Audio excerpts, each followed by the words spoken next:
Well, bless the Lord. Before we get started this morning, I want to tell you a quick little story. There was a young man about 12 or 13 years old, and he grew up in the backwoods of West Virginia, out in the sticks, and where he lived, they didn't have any running water.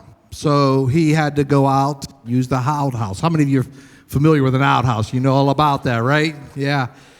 So, he just got really sick and tired of doing that. Sometimes he'd wake up in the middle of the night, 3 o'clock in the morning, and he'd have to go out to the outhouse. And so he got a plan together. He says, you know what? I'm going to wake up tonight. I'm going to go outside, 3 o'clock in the morning. I'm going to push that outhouse over the hill, down into the creek.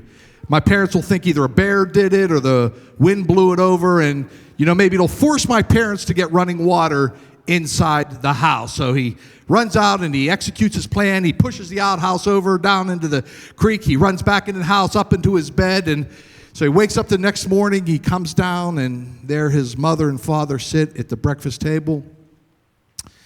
Father says, "Son, did you push that outhouse over the hill and into the creek?"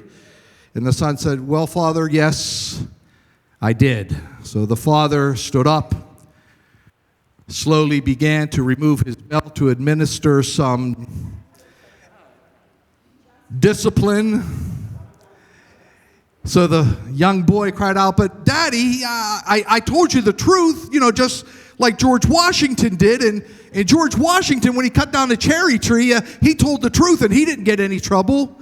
And the father promptly replied, "Yes, but George Washington's father wasn't in the cherry tree."